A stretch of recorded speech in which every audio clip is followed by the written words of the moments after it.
morning. Good morning. Thank you all for tuning in today.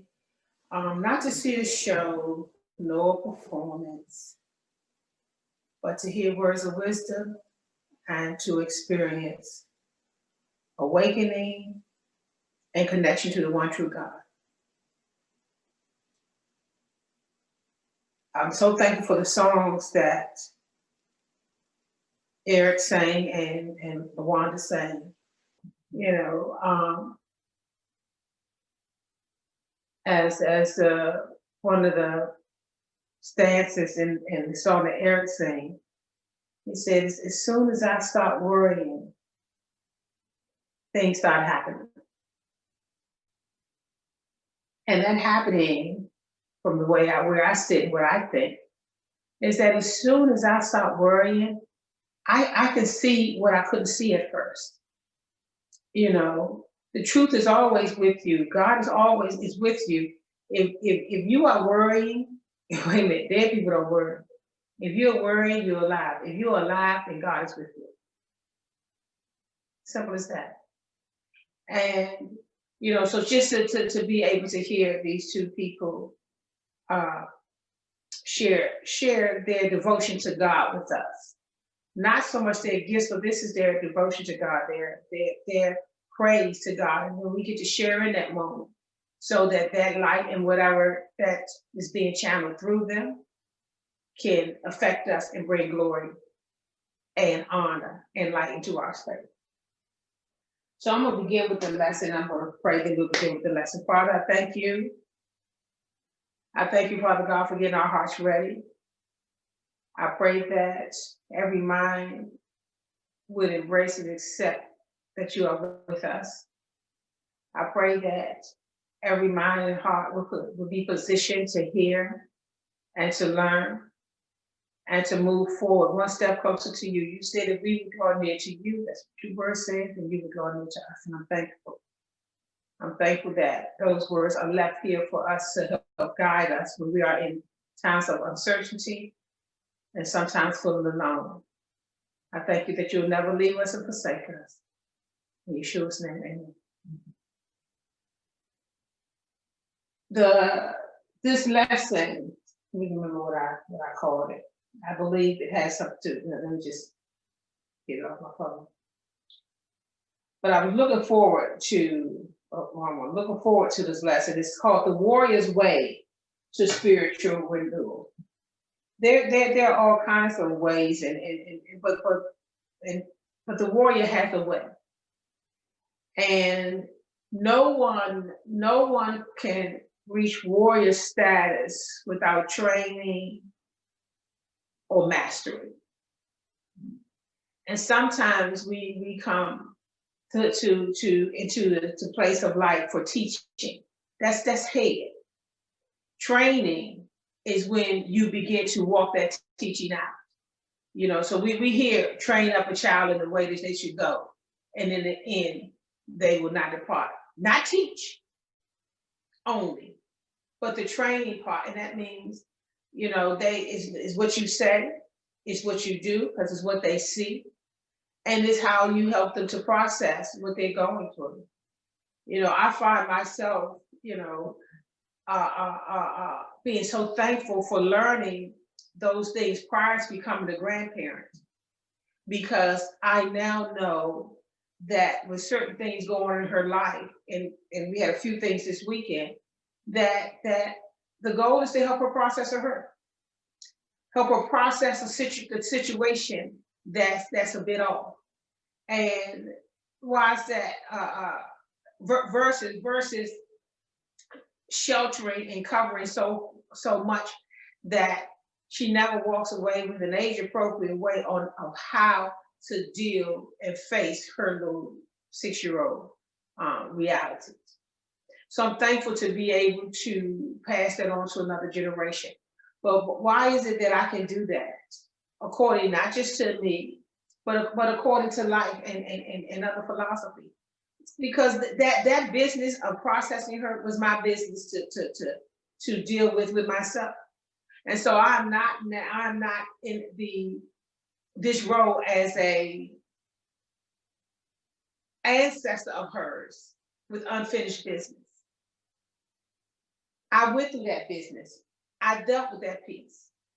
So that now another generation can learn, not from me, not just from what I say, but what I do. So I hope we all position ourselves that way. Put up my slide number 1. So again, we're talking about the warrior's way to spiritual renewal. Slide 1, the path of the warrior. Read it with me, Hebrews chapter 2, starting at verse 14. Since therefore these, his children, share in flesh and blood, in the physical nature of human beings, he himself, in a similar way, or in a similar manner, partook of the same nature, that by going through death, he might bring to naught and make of no effect him who had the power of death, that is the devil. And also that he might deliver and completely set free all those who through the haunting fear of death were held in bondage throughout the whole course of their lives. Take that. Thank you. Keep it there. So I want you to think about some of the principles that you just read.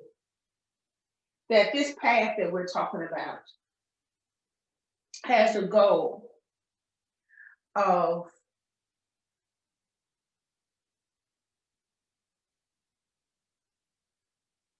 facing, going through death, going through this pain, going through this suffering, going through this uncomfortable time, going through it, not avoiding it, but going through it, so that it will be of no effect.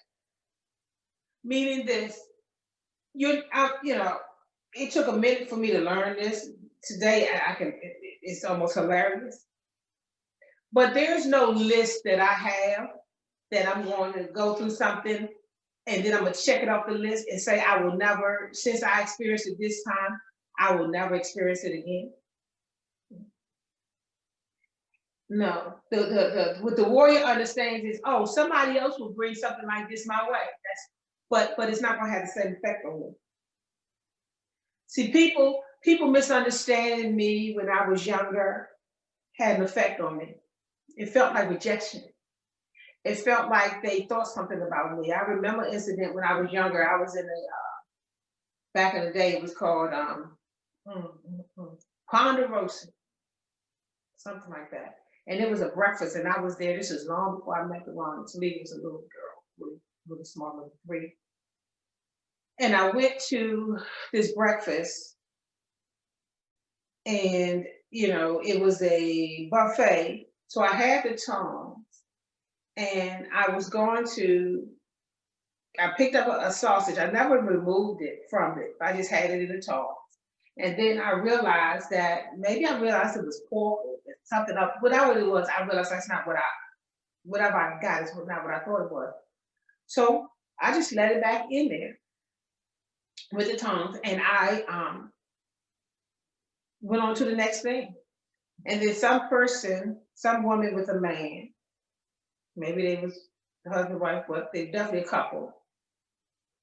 She acted like something disease just happened. I was so mad. I curved out. I wanted to fight. This is before all this stuff. This is some of my early rebellions. And I was so mad that I began to cry when I went to my seat. And I don't know if my boyfriend at the time asked me, why are you so upset? Or why are you crying? Or if it was just me saying to myself, why am I crying? And I answered that why. Back then, I said, she acted like I was diseased or something. And then I began to say, I just put it back in. That was before I understood what it felt like to be misunderstood. I wouldn't use that word. I used all of the whatever vocabulary I had at the time. So being misunderstood or looked at as someone who was dirty or something, I don't know. It had an effect on me back. Somebody who was judged, it had an effect on me back then. Not today. Uh, does when it comes by, do I recognize it as something that had some power? I do. Do I recognize that feeling as something that wants some power? I do. But do I give it power? I don't. Do I take away the power by avoiding it? I don't. I sit in it. And I say to myself today, what I said then, what's bothering you right now? I feel rejected, or I feel this, or you know.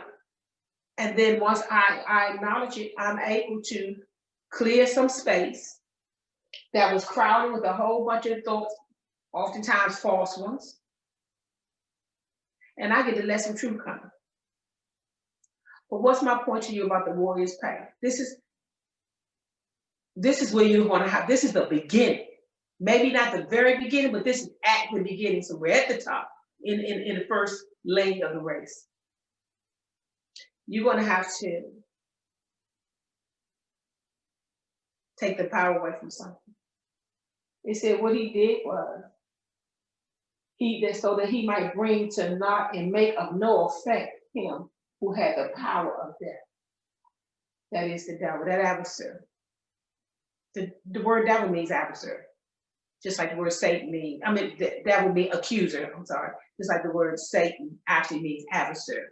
They actually have a function.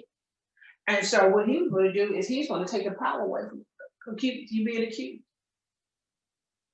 A lot of times, what's the power in you being misunderstood? That accuser, that accusation that's in you. And it's a big deal. And I'll show you why, or share with you why in a few minutes. But in the path for the warrior, as I said again, what is my goal? To take the power away. Not by avoidance, but by going through. By allowing all of those voices to actually speak. I think between the two services, Deron shared something with me. We had been looking at some of the Bruce Lee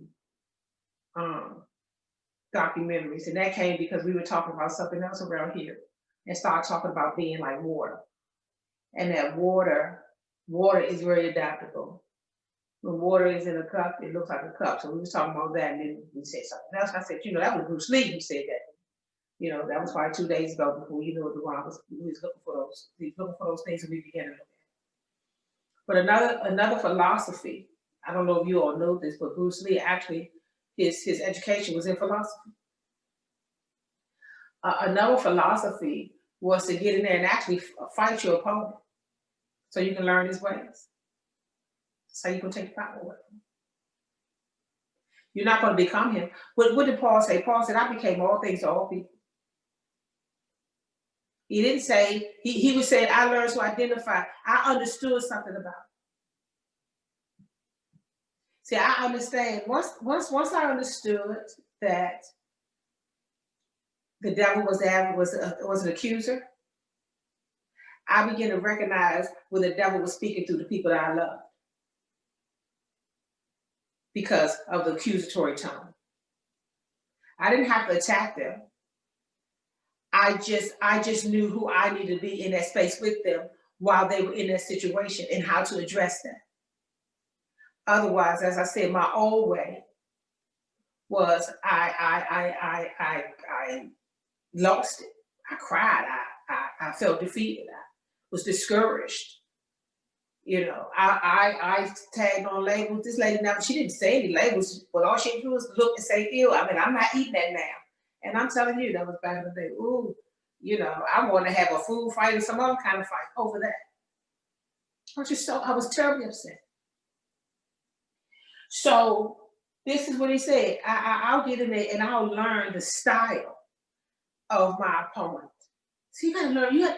This is what Jesus is revealing to us in this Bible, or all those other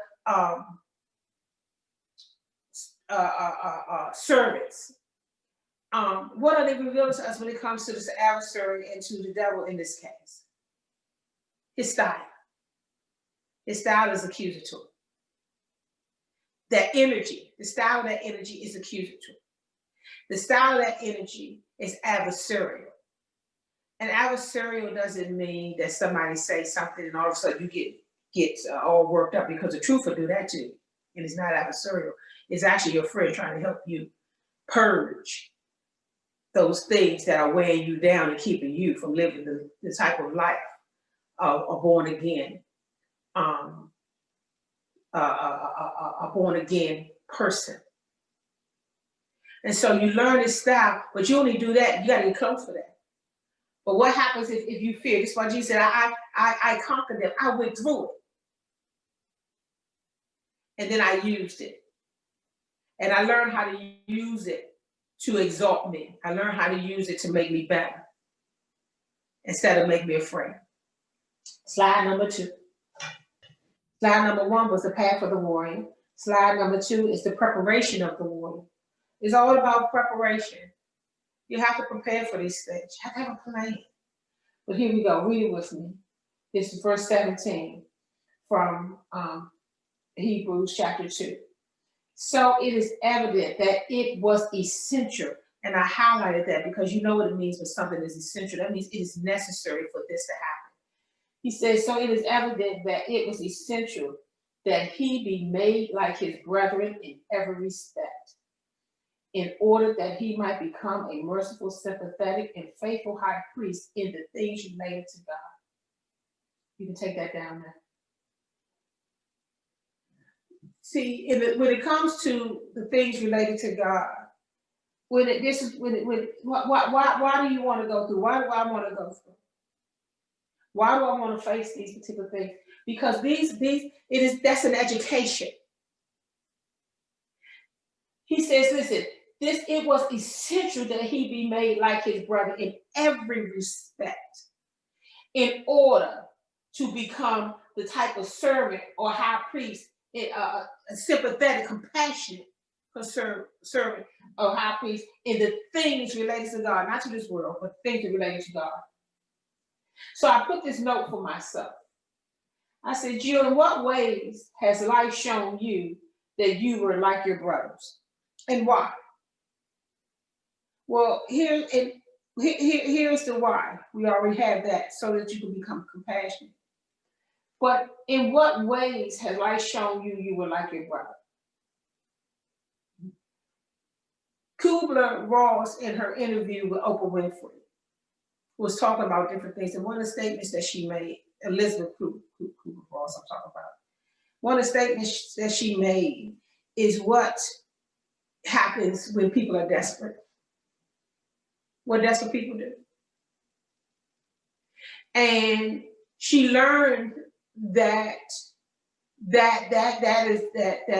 a serious place to be, because when she was desperate, she said, I realized that I had some of Mother Teresa in me and some of Hitler. That's what she said.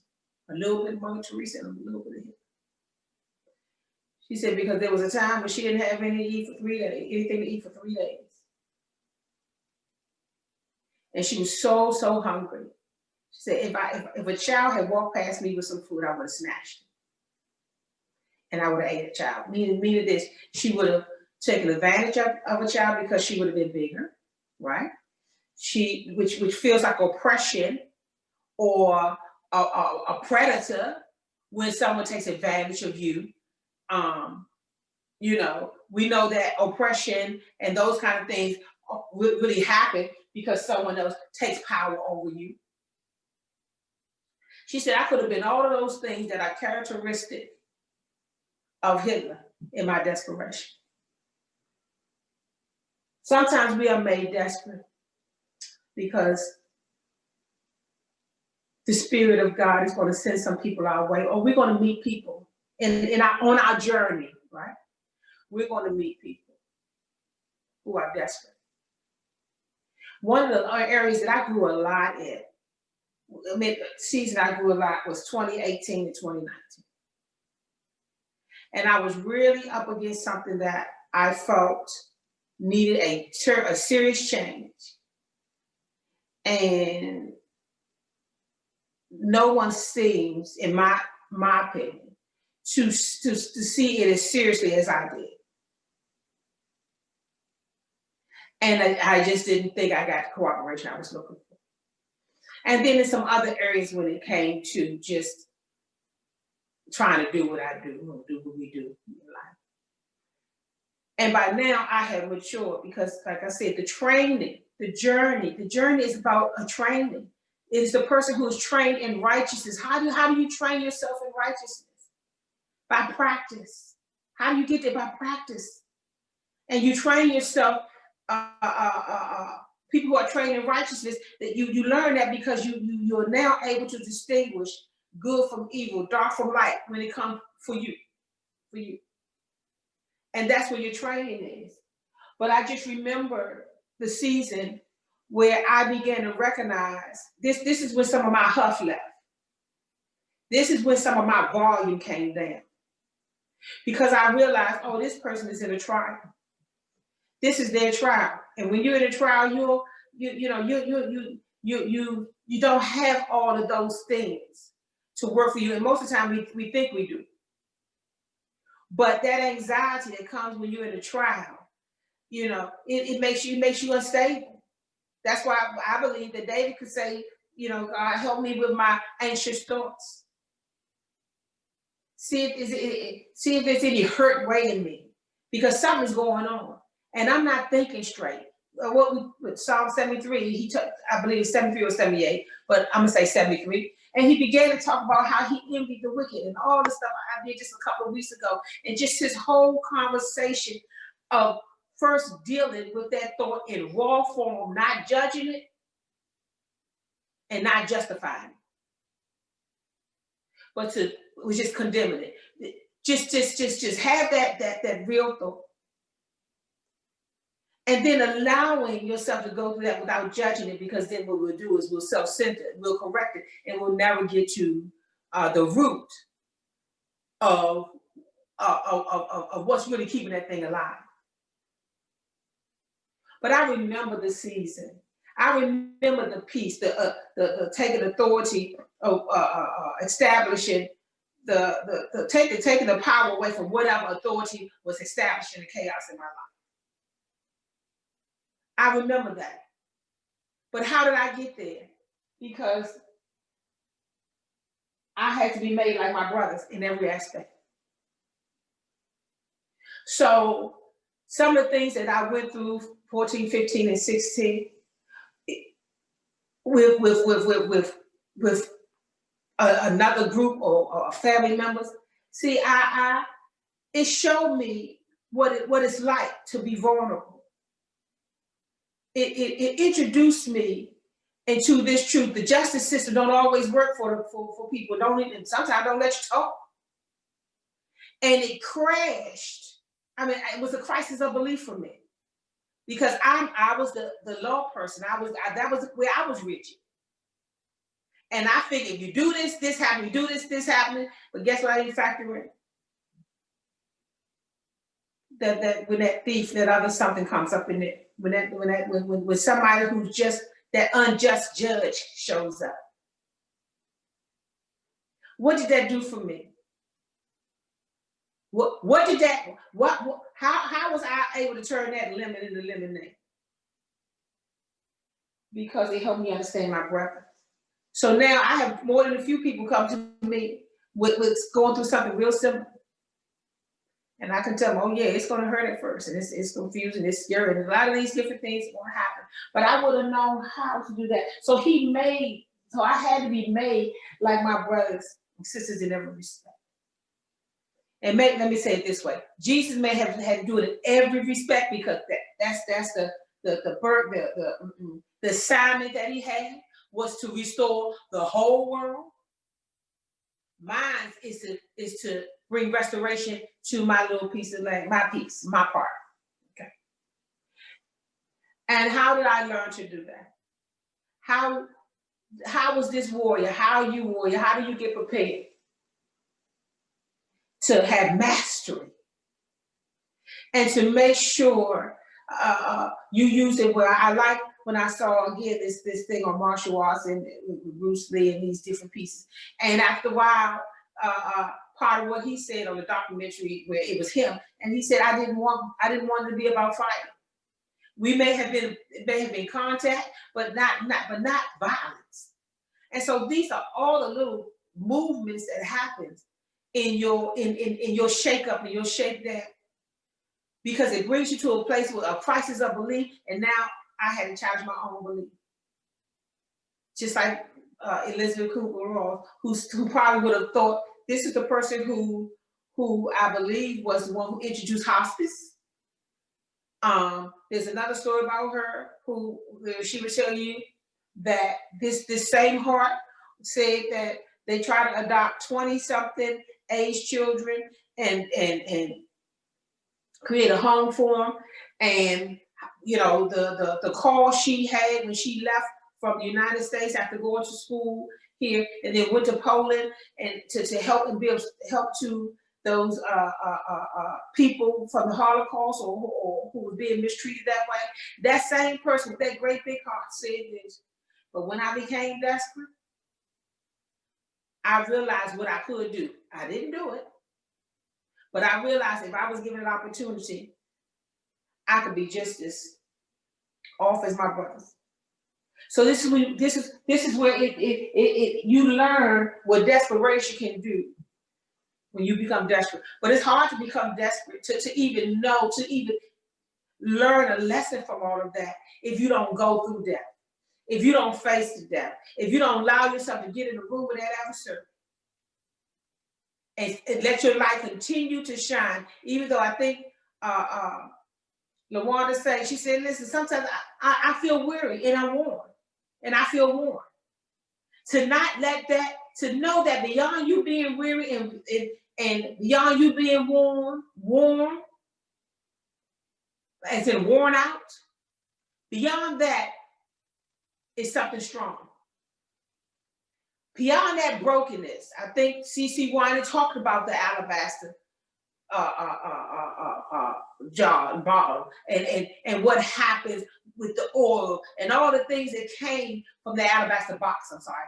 All the things that happened to this person once they were in that position. So again, it says this is essential. It's essential to your preparation that you be able to identify with what other people are going through. I didn't say you're going to agree with it. I'm going to say you'll understand something in it. I say this to Deron, we probably talked about it this weekend. I just said, I just remember when, I told a story about how many, many, many years ago when my daughter was 5 or 6, and I just wanted her to have a relationship with her father he was on drugs. I didn't really understand drugs back then, especially drugs like the kind of drugs he was dealing with crack or something, because you can wild out on a weekend and then on Monday and Tuesday go to work like nothing ever happened. So I just believed until it was way out of control that this person had more control over than he really did, because the only way I could understand it was like someone who was dirty on the street and smelly, and that's the only way I could see it and really not just have compassion or and understand it, but also deal with it from what it really means to be in that situation. And I remember the day that I went over his mom's neighborhood and he was over his mother's house, and Talita had not seen him for a while, and I decided, okay, well, let her spend some time with him. Now, I'd already saw these episodes. We weren't together, but I still knew that those things was happening. And I remember years later, I left her with him on this particular day because I'm trying to force the daughter-father situation. And one day we were riding down the street of Martin Luther King Avenue. And My daughter pointed to a building. She said, Mommy, I was in, my daddy took me in that building right there, and they put me in a room with a cat. Let me tell you something. I want to run my car into something. Guilt hit me so bad because one, I understood that that building was where the crack house was. I understood what could have happened to her. But what do I understand today? See, I understand when some of these women want to try so hard, and you know, I don't judge them. I understand how you can be blinded by some of the things that are happening, and you can put your child blindly into the place of danger. And guess what I know? Smart people do that because I think I'm smart. I don't think I'm a fool. Guess what I know? Loving people miss it. How do I know that? I loved her dearly. I wasn't trying to neglect her. I thought I was going to fix her.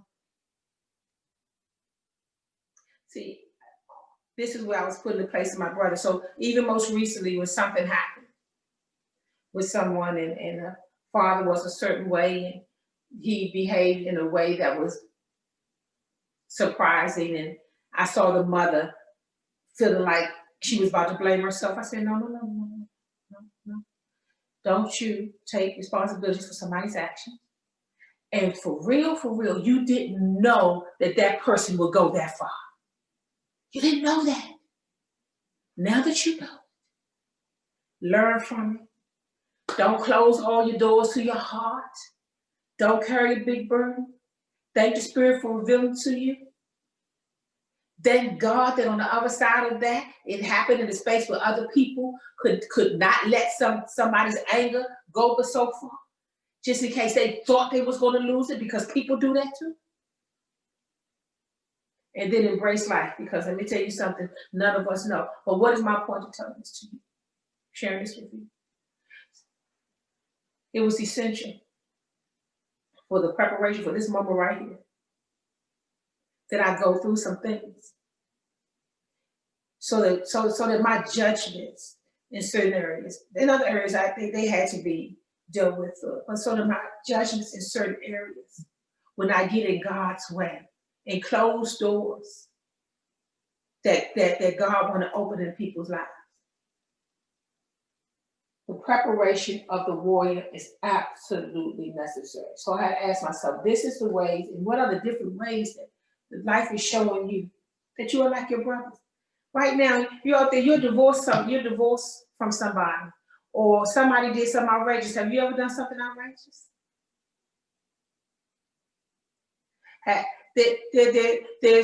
There's someone out there who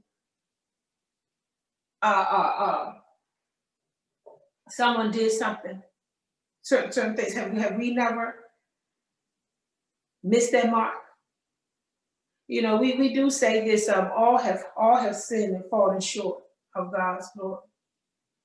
But I think that is more of scripture than a living word. And I pray today that it become a living word. See, Eric say at the top of the service, let go. Part of letting go, this is part of letting go. This preparation for the warrior is that he or she has to face and master that space of hurt. Master it in such a way that hurt doesn't become your deity. That you being hurt, holding on to hurt, doesn't become bigger than you letting go and holding on to God. What he said, let go and let go. What does Hebrew tells us about the Lord? It said, listen, when he was insulted, when he went through these particular things, it said that he trusted himself to the one who could keep him. He trusted God's version of the world, healed, and not just my version of the world, looking stressed out. Because we're in this process in the world, everything looks real stressed out. But the ultimate goal is that the world will be healed. And guess what? The great creator has not lost the mission of harmony, oneness. Bob Marley sang oneness. He sang about oneness. Look all around you. It ain't just Christian. Look all around. Harmony, homeostasis, balance, alignment, all of those things. Listen, God is still in the middle of all this, working that right there. But right now, He's going to use right now. What is happening? What can we do with the God in us and from the instruction of the universe? We're going to use this situation to make us a better person. This is how you take the power from that adversary. I'm going to use this space right here of frustration to master something that is because it's now being revealed. And I have an opportunity to truly spar with that adversary. Not by myself, but knowing that precious Lord, take my hand. Lead me on, but don't lead me on, but not in avoidance. I'm ready to go through this. This is preparation for the war. This is preparation for those who are going to be called to cleanse this earth through the Spirit of God. Slide number 3. Here's a quote from Kubler-Ross in her article, her interview with Oprah Winfrey. She said this: fear and guilt are the only enemies of man. Take that down. Fear and guilt are the only enemies of man. What she said is what's really keeps us bogged down and heavy and it's fear and it's guilt. What I talked about earlier today when it comes to that, and I made this statement because these are the questions I asked myself. What are we, because the Kubler-Ross chart is going to say the stages, it's going to give you, may not be in this order, but denial, anger, depression, bargaining, and acceptance. So we all can agree that wherever we are, whether we got hurt by our heart broken or somebody passed or our plans got interfered on or our plans got canceled, whatever the loss is, what we do agree with is that somehow we have to get to acceptance. So I had to ask myself this question: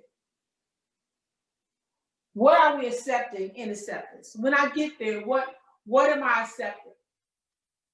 Am I accepting, okay, well, I just lost this stuff, it doesn't mean anything to me? Because that doesn't deal with my belief. See, I can say that that's still a surface washing. The deeper washing happens when I go back and renew my mind. Remember, this is about the warrior's way to spiritual renewal. When I go back and I renew my mind, what is renewal my mind? Then that's where then the transformation follows that, right? Romans 12. Then the transformation follows that. So if I renew my mind, what it's really saying is I renew my thoughts. I challenge what I believe. I allow what I believe to be challenged by the truth that I have in this space where I am right now. And so what am I trying? What do I have to accept in my situation with my loss? Because this is otherwise I'll do a whitewash. I didn't care about it anyway. Things don't mean anything to me anyway.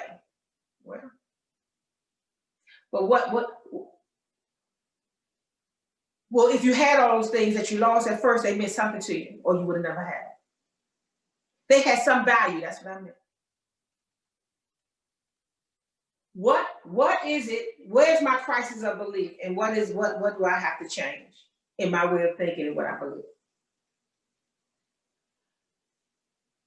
What are we accepting in acceptance? And here's my other question to myself, Jill. In what ways are you allowing your mind to be trained, not simply taught, to recognize truth? When it comes to being a warrior, it's more than a teaching, it's a training. And training, unlike teaching, you can hear something, take down some notes, and you can run out there and try to do it right away.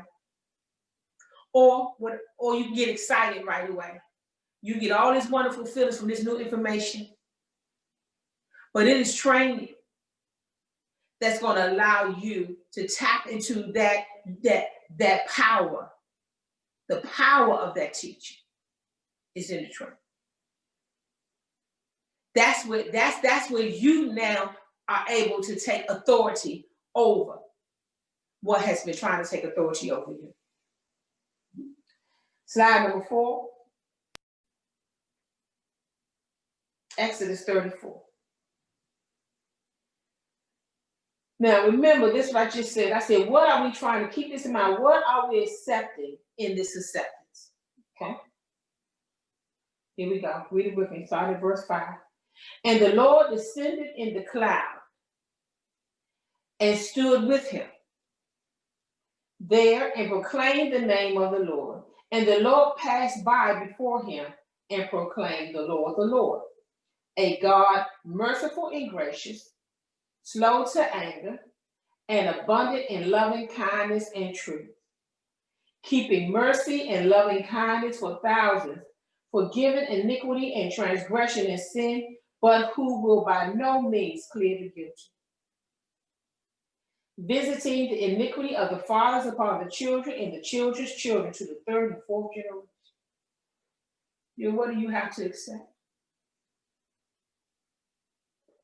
When you're going through, what are, on my different extremes, what are you not accepting? On my extreme, when I was rigid, guess what? I was in agreement by God, no, by no means clear the guilty.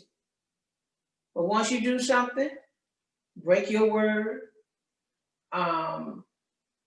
make assumptions, that's accusations. Accuse somebody, become even if you didn't mean it, become an obstacle to their path because of your fear. You keeping somebody from doing something, then one day you wake up. And you got to deal with all of this right here. What am I accepting? I'm accepting this, God. I'm accepting that. Here's reality. Along with all of this grace that I just read, merciful and gracious, slow to anger, abundant in loving kindness and truth, keeping mercy and loving kindness for thousands, forgiving iniquity and transgression and sin, but who by no means clear the guilty. Father, you will help me, you will hold my hand, but you're not going to do for me what you gave me the power to do for myself. That's not what you're going to do for me. And what else do I need to understand here? That along with that grace, here's the truth and justice. Here's the justice.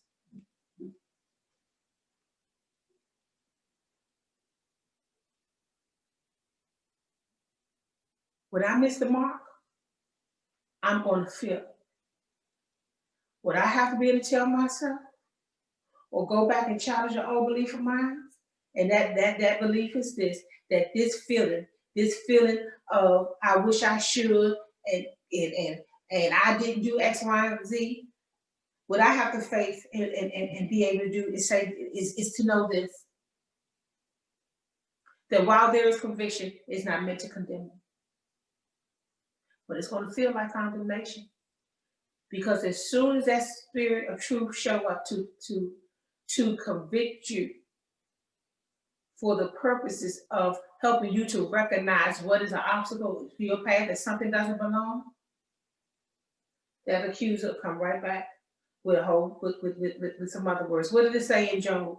It said that when the angel showed up to talk to God about Job, so did the adversary, so did Satan.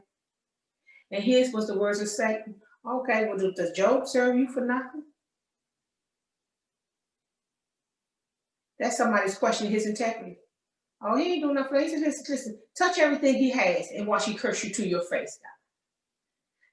How many of us have been tested by the adversary? Watch him. Watch them forget their vows. Watch them forget thorough, complete communication. Watch them forget those dream keys. Watch them forget dealing with an offense in a timely manner. Watch. See, where they love these dream keys, which are the keys to the dreams of the community not just the soul factory community, but at that point, a certain culture, hip hop-ish culture of the Black community. Now it was white too, but we was around Blacks, and this came to us because we saw so many people's dreams being derailed by communication and the lack thereof. Because communication was thorough, not thorough enough. Because somebody didn't tell the truth. Because somebody was afraid to tell the truth, so they communicated a lie. So it's the same I was saying, watch this. Everybody happy now because guess what? The United States of America, this is in 2005 and 6. Guess what they doing? They done opened up real estate. Black folks get to own the most beautiful houses. They didn't have anybody and everybody and their father and mother could become a loan officer and find all kinds of creative ways to get you a loan. And then the spirit of those creative ways showed up, and then that's what we call it. Then that's when we had that crash. That means money stopped flowing. All right now, where's that same relationship? Where is that? So I'm telling you what happened. Where is that? Where is that integrity? Where is that keeping your word? Where is that God first? Where is that love covering a multitude of sins? Where's all those things? Now, this all the devil said, God, did Job serve you for nothing? You mean, check them out. You're going to find out that these people, guess what? In this season, watch them. You're going to see they only serve you because the weather was good. These are fair weather friends here. Everybody gets that kind of test. And he says this, but God will by no means clear the guilty. And this same iniquity, if I don't deal with this unfinished business, if I don't deal with my attitude, if I don't deal with the truth, if I don't become a warrior that not just talks, but also shows and models, the third and fourth generation of not just my biological children, but all those people that God wanted me to impact my unique way. David said this in Psalm 73. He said, boy, when I was seeing all that, if I had spoke up, I'm telling you, I'd have betrayed your children. If I had started talking during that season. So I was just mad. But I got to watch what I say. Why is that? Because this is the God kind of God we serve. What is it that we're accepting? There's so many people I know who, right when they went through and they chose the compromise, and then it crashed and it didn't go and that thing fell apart. This is what they came to say to me. This happened 2020. Oh, I know God knows my heart. I said, he knew your heart when he was compromising. Why you say that now? You ain't say he knew your heart when he was compromising. Oh, and I know he gonna do this, he gonna do that. Listen. Just allow yourself to go through and deal with the God who God said he is. He said, listen, I am loving and I am kind and with truth, and I keep it mercy and loving kindness for thousands, forgiving iniquity and transgression and sin. But by no means am I giving you a pass. By no means do you not get to humble yourself. By no means do you not get to acknowledge if it's just to me. By no means do you not no. I'm not just one part, I'm all of that. That's why he could tell Moses, I'm gonna be who I be when I get there. They want to know my name, they'll my character. It's gonna be according to the situation. Then they may know me as a God who came with justice. They may know me as a God who came with mercy. They may know, but it all depends on the situation and what God knows about the situation. But what do we need to accept? Reality. Reality is we can't cherry pick past this. Reality is if we don't get to know these truths about who God say he really is, then we'll look up and not understand. What the Kubler-Ross say? Listen, a man's fear and guilt are the only enemies of man. Why can I get this enemy off my back? Because you don't want to feel bad, Jim. Why can I get your enemy off your back, Pharisees? Because you don't want me to give grace to people, Pharisees. He said, I'm both of them. So guess what? You can't clock me like that. You can't predict what I'm going to do from one moment to the next. You can't say that I'm all this and never that. You're never going to know me like that. So trust me. Trust me with this, that I'm consistent. Trust me with this, that I didn't come to condemn. Trust me that even in your conviction, I am there rooting for you to move towards mastery. Next slide. Slide number 5 is the warrior's acceptance. Acceptance. See, everything else is a path, and that's it. But this is where things turn and they begin to new fruit begin to show up in your life. Let's go. Let's read it. A warrior accepts that we can never know what will happen to us next. We can try to control the uncontrollable by looking for security and predictability, always hoping to be comfortable and safe. But the truth is that we can never avoid uncertainty. This not knowing is part of the adventure, and it is also what makes us afraid.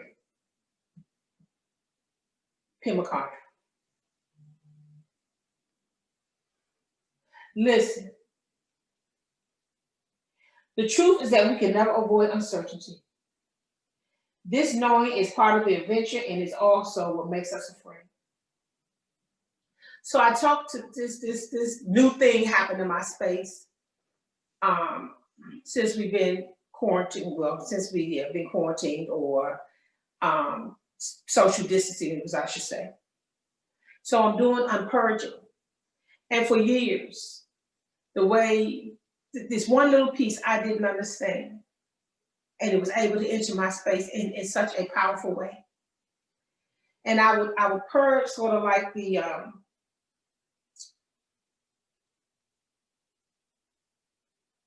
organize my cleanup like the hoarder shows would do. And they would have like 3 containers. One to keep, one for stuff to throw away, and another one for stuff to donate. And I would get some things done, but it wasn't moving as smoothly as it does now. For this reason, I added a 4th container, uncertainty. You know what happens? No, I did that because I realized that I would have a whole bunch of things that I knew where to put. I know when I want to keep this. I know that I would like to give this away, and I'm sure that this is trash. But then I have this thing right here that I don't know what to do with it right now. I don't know if I should keep it, give it away, trash it, because I'm not sure if I'm through with it. And before you know it, I am focusing on this thing. 1 hour done gone by, 2 hours, 2 days, 3 days. Because guess what's happening? I'm trying to know what I can't know right now. It's the same thing with our thoughts. It's the same thing with our actions. There's some things you don't have the answer for right now. And if you try to force an answer, see, anything I do outside of faith is sin. If you try to force an answer because it's not very clear to you,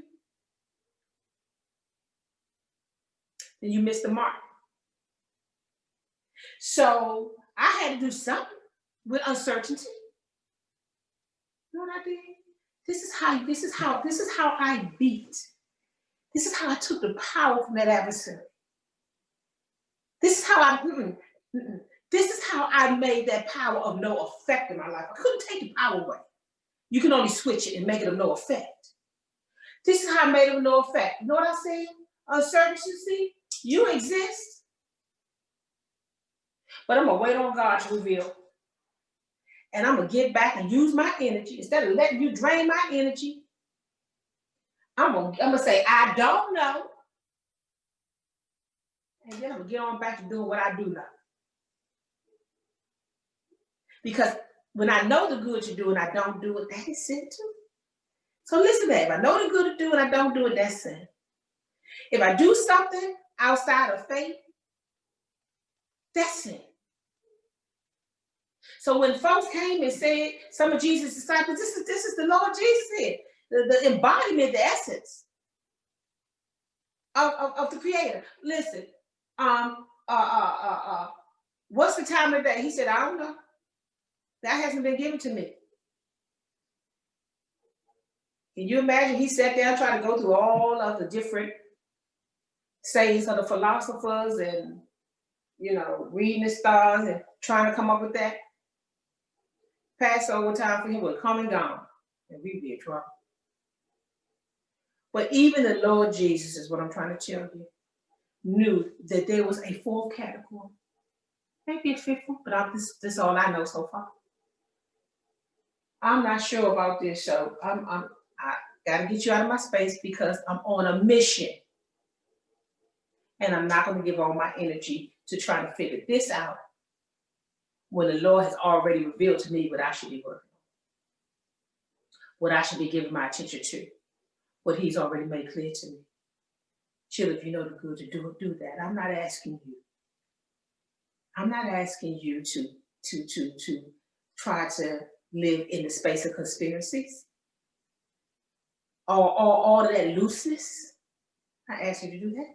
See, listen, a prudent man takes firm steps. I've given you some firm steps to take. But somewhere along the line, you're so much more intrigued with the mystery. You ain't even doing the stuff that you're doing.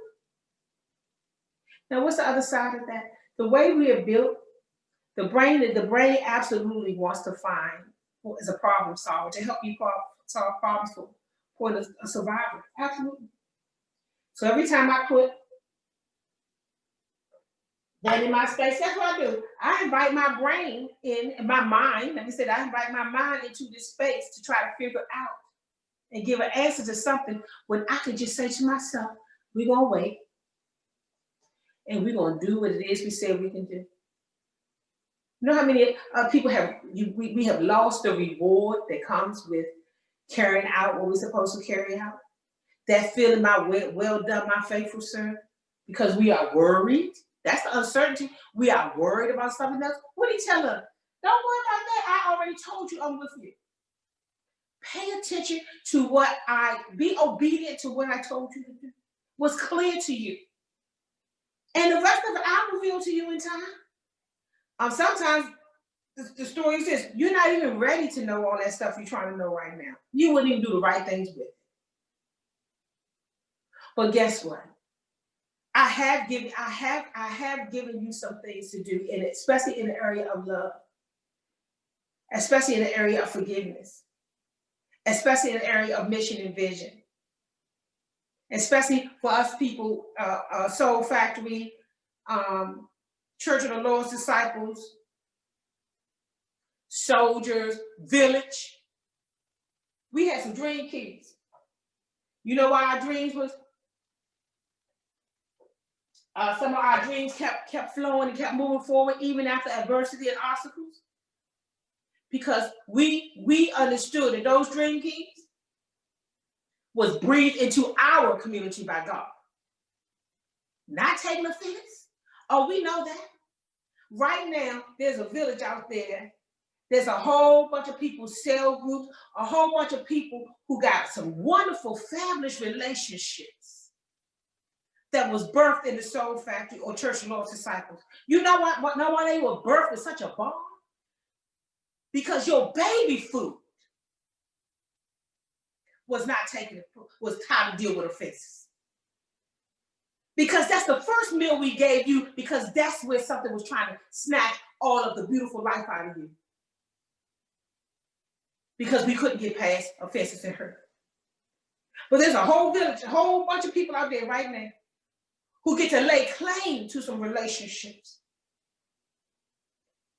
Not because we all were such wonderful people, but because when those dream teams came into our place from where coming from where we was coming from, not speaking up, talking behind back all the time.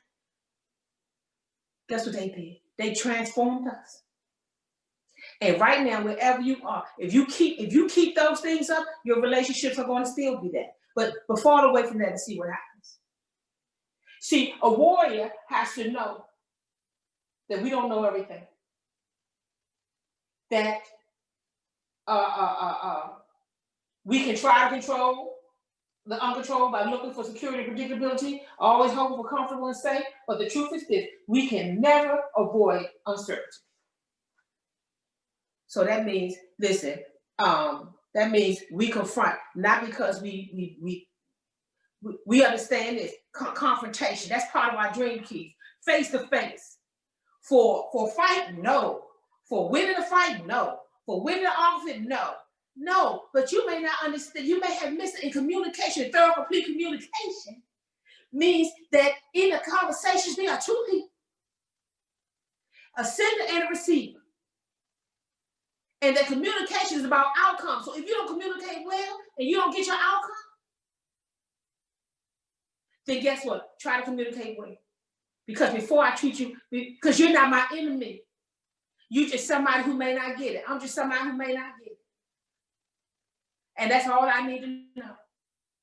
But all those things kept us because that's what a warrior did. Let's go to slide number 6.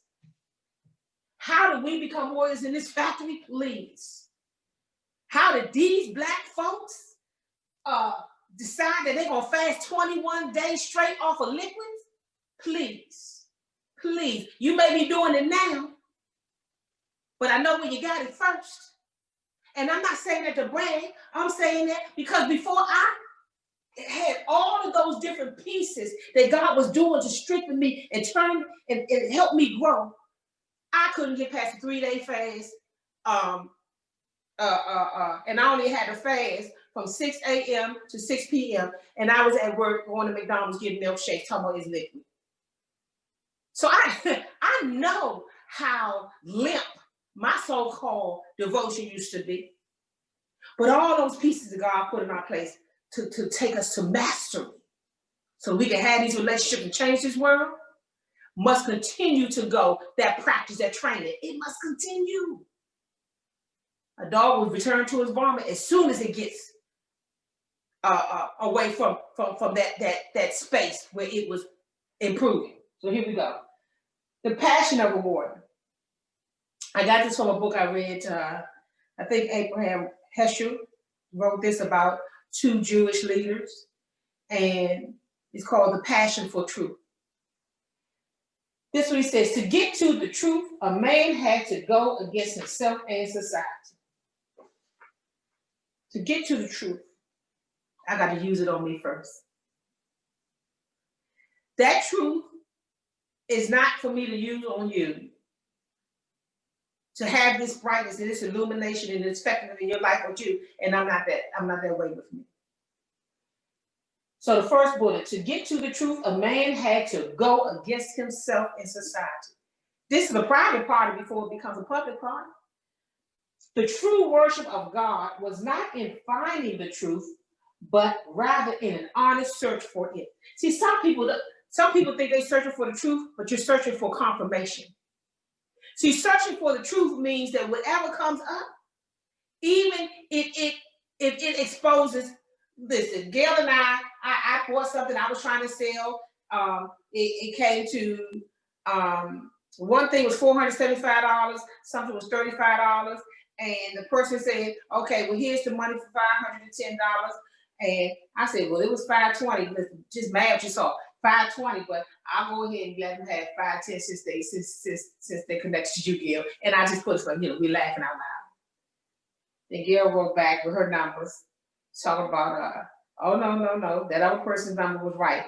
Our math was off, so I don't even think it was Gail's math, but it was definitely mine. And I just said back, oops. See, because sometimes that truth will say, no, you're the man. Now, this was a little funny, small thing, but in bigger ways, what did the prophet have to say to David when he gave David a scenario? What would you do if a man came and took somebody else's sheep? They ain't having one sheep, but the man took the man one little sheep. He had like 200 sheep. What would you do to make David? I tell you what, I would do this. I would smash his face. No, this is me saying this part, right? Smash his face in the dirt. I would whoop him with this, and I, just outraged by this behavior. This what Nathan said to him. You're the man. That man that I'm talking about, that's you. Uriah had one wife. You had a whole bunch of wives. Why you ain't gonna take the one little something he had? But sometimes that truth, you first. You got to come against yourself with the truth. I don't know if David broke down after that, but the bottom line is, guess what? That thing that David spoke about, a law that he had in his heart for other people, wasn't the law that he followed. It wasn't the law that he followed. And all Nathan came to do, representative of God's voice, all that prophet came to do is to help him see. Listen, you got two sets of books. The one for you, the one for other people. You got two sets of books. So let me show you, Dave, because this will give you some compassion. Let me show you that you just like your brother. Okay, you just like other people. You the king, but you just like that person who you said ought to be ashamed of themselves for what they did for this. That's what that's what you did when you see right then that David had an opportunity to say, because he was king, I'm gonna resist this truth, or I'm gonna use this truth against myself. Lord, help me with my anxious ways.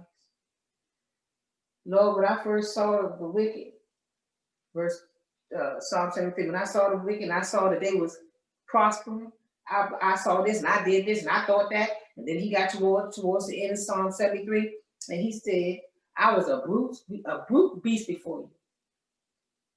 God, I was cutting up. I was my energy and my drive. I was so caught up that before you, I was a brute beast. And then he said, well, who do I have in heaven but you, and on earth but you? And then he started coming to his senses.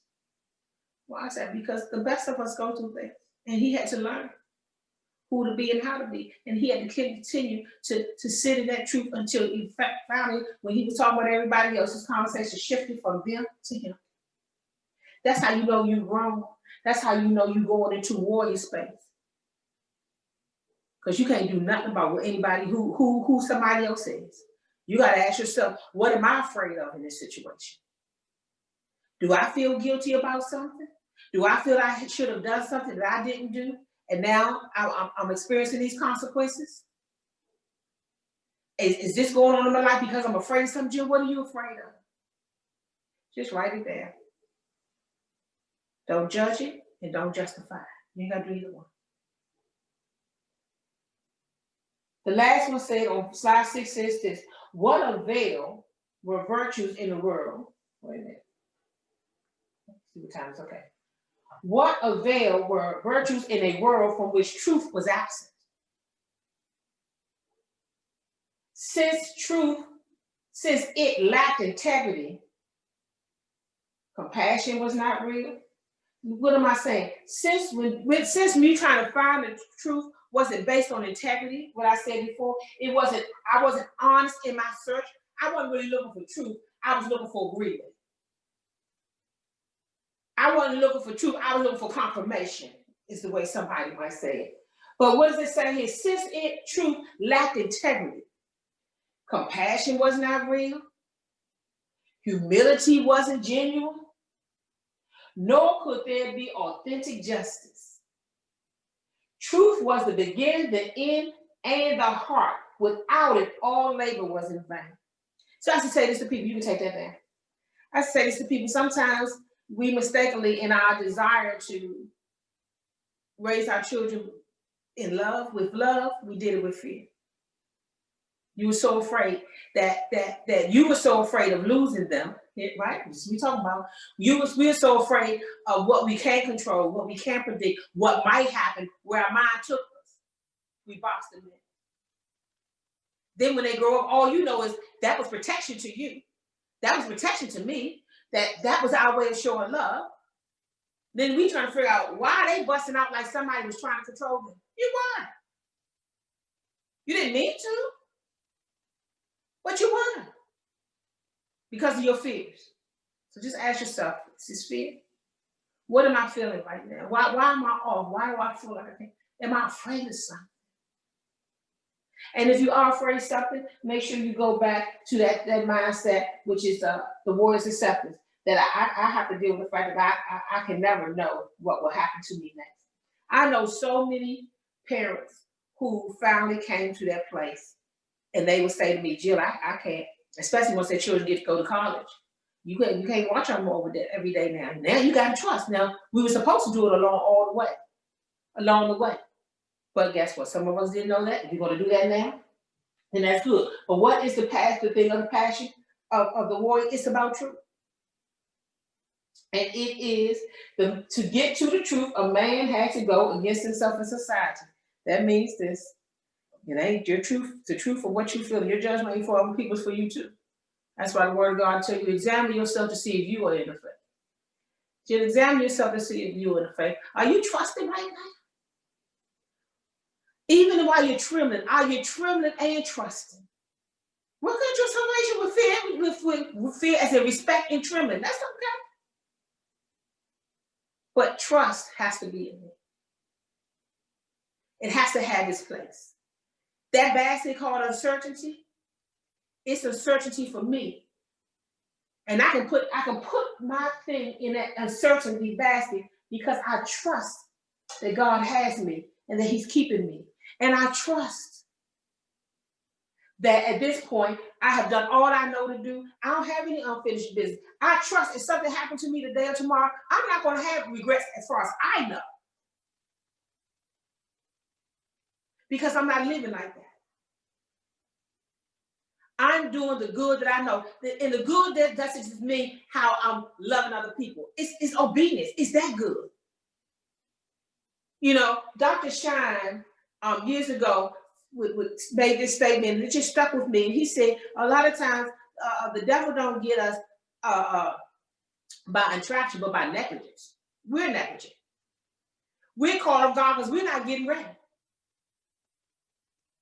Right now, I'm on a campaign. Get your house in order. All of these worlds that you used to be a part of, all of this stuff that you and Deron collected because y'all were trying to win the world. Let's make some peace with that stuff. Where you gonna go on one of these baskets? That's a keeper. Something got to be trash. Something we don't have to give away. And some other things, we're not certain, but we got to start moving. We got to start making our moves. Because I don't know what's going to happen. And I'm not doing that out of fear. I'm doing that out of the obedience in terms of something in my heart. And then I got some other reasons to say, if I want peace, I got to deal with some of this chaos in my space. And I'm not going to talk about how I came into my space. This happened because I was trying to help everybody. And so what does that mean? Feel sorry for me? No. If I got this because I was trying to help everybody, then I'm going to treat it like Avatar. I'm about to put it out of this misery, but I'm gonna do it in a way where I'm gonna thank God for all of what these things meant in my life at that time.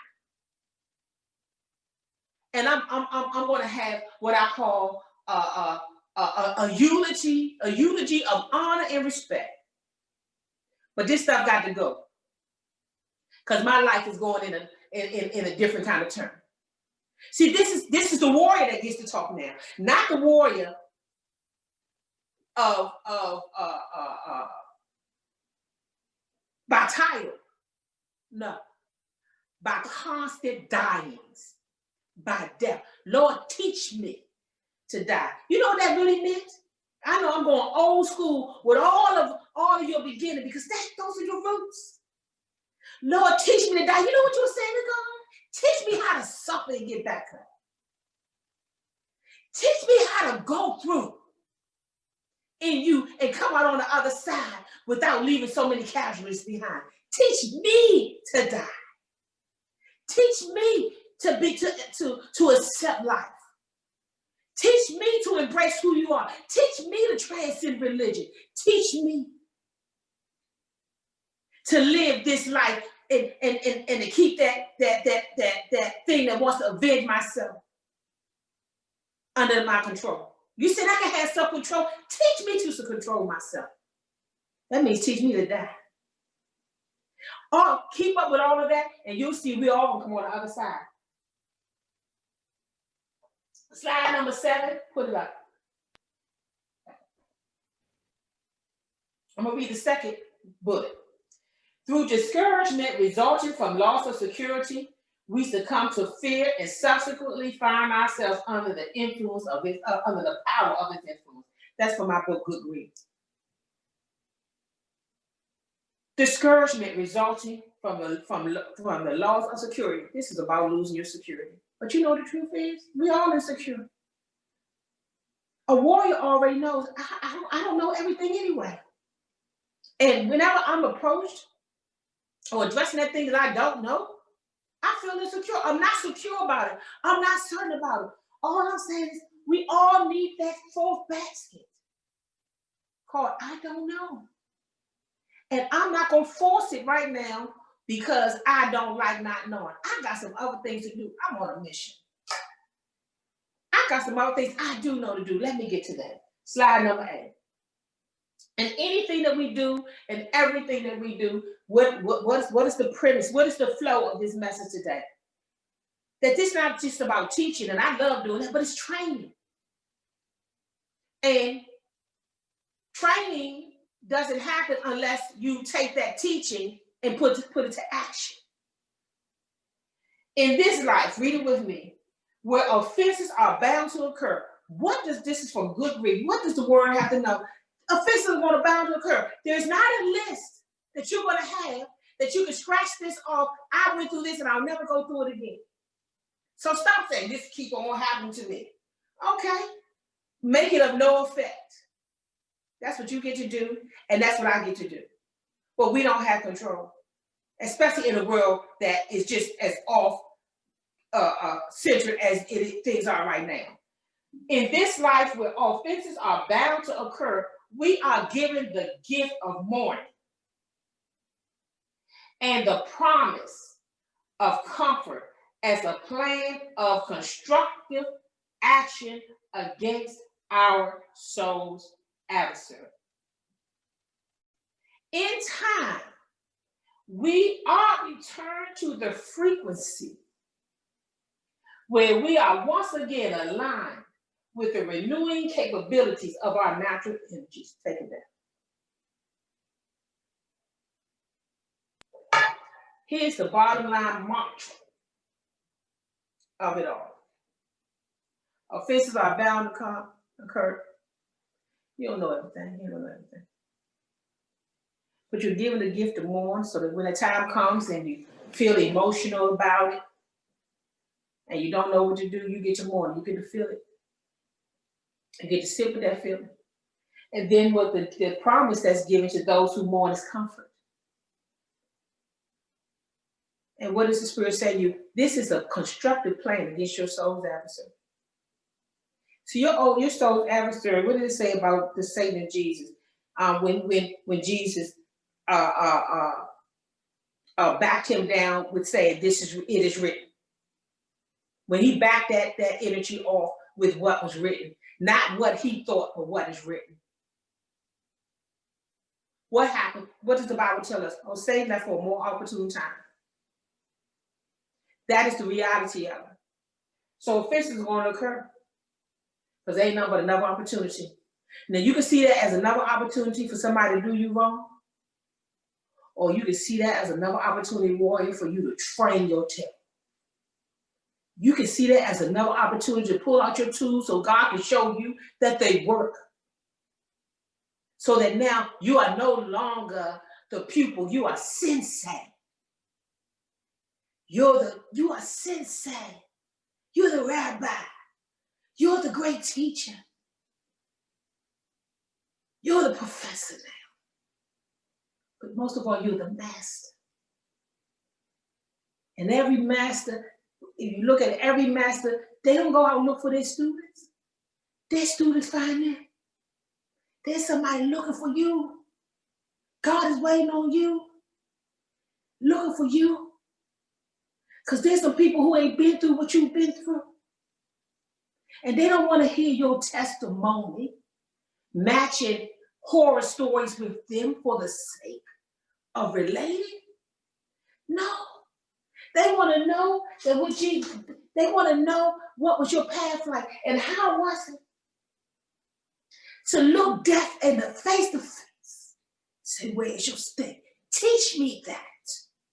Teach me how to say, oh, death, where is your sting? Teach me how to teach me. When the student is ready, the teacher will appear. And just like in the game of chess with my, I'm gonna have to start teaching my granddaughter, and I'm gonna have to refresh it for myself. You had that front line of pawns. That front line of pawns in the chess game. Small but strong because they're the first ones you got to face. But if you can get your pawn to your opponent's back row square, that pawn gets promoted. For everybody know chess, you know the truth. That pawn gets promoted. You can never promote it with the king, but you can take a higher ranking chess piece officer, that's what I'm calling it, officer, and you can turn that pawn into something more powerful. But at first, you got to get on that front line. This is how a warrior faces and approaches. This is the warrior's way to spiritual renewal. Let me go through this first. We saw with Harry Tubman. Y'all scared to walk across the river? Let me go on through here. Why is that? Because at this point, I'm not waiting. I already know I'm the leader. The leader's the one that's going to go out there. They ain't going to sit on the side and wait for somebody, wait for us all safe. But my goal is not to be a leader, but a light. Your goal is not to be a leader, but a light. And there's someone out there looking for your light. I pray that you show up, and I pray that you let this season right here give you proper training as a warrior. God bless. I'm turning it over now. First, I just want to say, just amen. Teach me to die, and I know that's definitely something that God has been hitting me with just all throughout this week. But I wanted to hit on just one thing that Miss Jill said that really touched me is she was talking about a part of the preparation of the warrior is letting go. And then the last service and in this service, she talked about how the warrior must accept that we don't know everything. And I don't know about y'all, but God has been showing me just all of these truths and all of these blind spots and things that I missed. And he's been saying, you don't know everything, but guess what? I do know everything. I'm sovereign. And I want you to, like Miss Jill was talking about, I want you to go through, but know that I'm going through with you. Know that I'm not just revealing this truth to you. I'm not just telling you, well, this is what he's been telling me is I'm not just telling you either you don't know how to deal with offenses and I'm just going to leave you by yourself. No, I'm going to help you and show you. I'm going to teach you how to deal with those offenses. You know what I mean? I'm going to teach you how to continue to forgive people. I'm going to teach you how to continue to love people.